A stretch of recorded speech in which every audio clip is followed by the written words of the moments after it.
టీడ్కో ఆధ్వర్యంలో నిర్మించిన ఇళ్లను లబ్ధిదారులకు అందజేసే బృహత్తర కార్యక్రమాన్ని గాజువాక నియోజకవర్గం తలారివాణి పాలెంలో ప్రారంభించారు. లబ్ధిదారులకు ఇళ్లకు సంబంధించిన పట్టాలను జిల్లా ఇన్ఛార్జి మంత్రి డోలా శ్రీ బాలవీరాంజనేయ స్వామి ఎమ్మెల్యే పల్లా శ్రీనివాసరావు అందించారు. పేదవారికి సొంతింటి కలను సాకారం చేస్తామని ఎన్నికల్లో ఇచ్చిన హామీ మేరకు లబ్ధిదారులకు ఇంటి తాళాలు అందజేస్తున్నట్లు తెలిపారు. అన్ని శాఖలను సమన్వయపరిచి కార్యక్రమాన్ని చేపట్టామని తెలిపారు. గృహాలకు కావలసిన అన్ని మౌలిక సదుపాయాలను పూర్తి స్థాయిలో కల్పిస్తున్నట్లు చెప్పారు. ఈ కార్యక్రమంలో జిల్లా కలెక్టర్ ఎంఎన్ హరీంద్ర ప్రసాద్, ఉత్తర MLA Vishnukumar Raju, DCCB chairman Kona Tatarao, మాజీ MLC Duvvarapu Ramarao, BJP convener Karnamreddy Narasimharao, TIDCO EE Sudhakar, GVMC ADC Satyaveni, స్థానిక మాజీ కార్పొరేటర్ మొల్లి ముత్యాల నాయుడు తదితరులు పాల్గొన్నారు.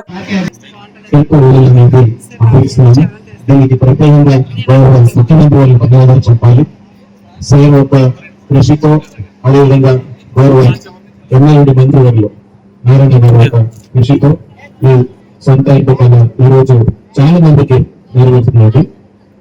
మన రాజవంక నియోజకవర్గం తీసుకుంటే తలారివాణి పాలెంలో 912 ఇళ్లు మనము పూర్తి చేసుకుని ఇప్పుడు ఏడీసీ గారు చెప్పినట్టు ఈ ఎలక్ట్రిఫికేషన్ వర్క్ ఏదైతే మనకి పెండింగ్ ఉన్నాయో వాటిని కంటిన్యూస్ గా కంప్లీట్ చేస్తూ అప్పగిస్తూ వెళ్ళడం జరుగుతుంది. గతంలో ఇక్కడ జరిగిన చిన్న చిన్న దొంగతనాల వల్ల ఇవన్నీ కూడా మళ్ళీ ఒకసారి కాంట్రాక్ట్ చేయాల్సిన అవసరం ఉంది. ప్రజలందరినీ దీన్ని అర్థం చేసుకోవాల్సిన ఈ సందర్భంగా కోరుతున్నాను. ఎట్టి పరిస్థితిలో ఎంత త్వరగా కంప్లీట్ చేయాలని చూసుకొని అంత త్వరగా మనము ఈ ఇల్లులని కూడా పూర్తి చేసి అప్పగించడం జరుగుతుంది. ఇప్పుడే మనము కొన్ని ఇల్లులు హ్యాండ్ ఓవర్ చేయడం జరిగింది. వాళ్ళ ఆనందం చూసి మాకు చాలా సంతోషం అనిపించింది. ఎంత బాధపడి ఉంటారు అనేది అర్థమవుతున్నది మాకు. గతంలో వాళ్ళు ఒక కాంట్రిబ్యూషన్ పే చేస్తూ ఒకవైపు ఈఎంఐ కడుతూ చేతిలో ఇల్లు రాక చాలా ఇబ్బంది పడేవాళ్ళు. సో ఈ రోజు నుంచి ఆ సమస్య పరిష్కరించబడుతుంది. అదేవిధంగా ట్రై జంక్షన్ గురించి కూడా కొంతమంది లబ్ధిదారులు మనకి చెప్పడం జరిగింది. ఆ ఇష్యూ అది కూడా మనం ప్రభుత్వ పెద్దల దృష్టికి తీసుకువెళ్ళి త్వరలో పరిష్కారం చేసే విధంగా చర్యలు తీసుకుంటామని సౌమ్యంగా తెలియజేస్తున్నాను. గౌరవ ఎమ్మెల్యే చెప్పినట్టు మీరు అందరూ కూడా త్వరలో ఇక్కడ వచ్చి ఆక్యుపై చేయవలసిన కోరుతున్నాము. అదేవిధంగా ఎటువంటి సమస్యలు ఉన్నా డ్రైనేజ్ కానీ, లైటింగ్ కానీ, రోడ్స్ కానీ ఎటువంటి సమస్య ఉన్నా ప్రభుత్వం అందుబాటులో ఉంది, అధికారులు అందుబాటులో ఉంటారు. మీకు దాన్ని ఇమీడియట్ గా పరిష్కరించే విధంగా చర్యలు తీసుకుంటామని సౌమ్యంగా కూడా తెలియజేస్తున్నాను. ఒకటే రిక్వెస్ట్ ఏంటంటే, జనరల్ గా అపార్ట్మెంట్ లో ఉన్నప్పుడు ఒక పెద్ద విషయం ఏంటంటే ఎవరు కామన్ ఫెసిలిటీస్ ని ఎవరు బాధ్యత తీసుకోరు. వాళ్ళు తీసుకుంటారు, వీళ్ళు తీసుకుంటారని చివరిగా అవి పాడైపోతాయి. అలా కాకుండా ఇప్పుడు దిగుతున్న ప్రతి ఒక్కరు ఎప్పుడు వ్యవసాయాన్ని చెప్పి వేచి చూస్తుండగా గౌరవనీయులు చంద్రబాబు నాయుడు గారు 2019 సంవత్సరానికల్లా ఇల్లు అయిపోయినప్పటికీ కూడా దురదృష్టవశాత్తు వైఎస్ఆర్సీపీ నేత జగన్మోహన్ రెడ్డి గారి మాటలను నమ్మి ప్రజలు మోసపోయారు. ప్రజలు మోసపోవడం అంటే చాలా దారుణం.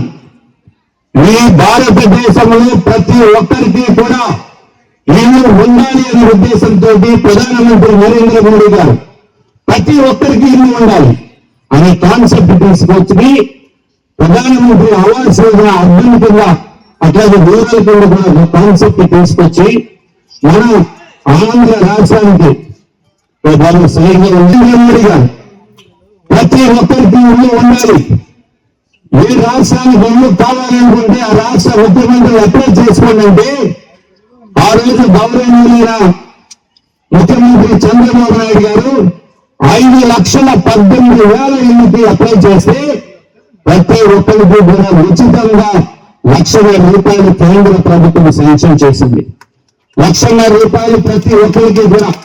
అలాగే గౌరవనీయులైన ముఖ్యమంత్రి చంద్రబాబు నాయుడు గారు కూడా 1,00,000 రూపాయలు సబ్సిడీ కింద ఇచ్చి రాష్ట్ర ప్రభుత్వం తరఫున ఉచితంగా ల్యాండ్ కూడా ఉచితంగా ఇస్తే 5,12,000 ఇల్లు శాంక్షన్ అయిన తర్వాత 4,63,000 ఇల్లు రాష్ట్ర ముఖ్యమంత్రి నేను చెప్తున్నా 4,63,000 ఇల్లు ఈ నిర్మాణం మొదలుపెట్టిన తర్వాత దురదృష్టవశాత్తు జగన్మోహన్ రెడ్డి మాటలు నమ్మి ప్రజలందరూ కూడా ఇన్ని చేశాను, ప్రధానమంత్రి హామీ ఇచ్చారు, చంద్రబాబు నాయుడు గారు పనులు మొదలు పెట్టారు, అవన్నీ కూడా మర్చిపోయి ఆయన చేతులు జగన్మోహన్ రెడ్డికి ప్రతి ఒక్కరి పైన తలపైన చేయి వేసి ఎంతో ఆప్యాయంగా పలకరిస్తే అది నిజమనుకుని రాష్ట్ర ప్రజలు మభ్యపెట్టి రాష్ట్ర ప్రజల్ని ఓట్లు వేయించుకున్న తర్వాత 2019 నాటికే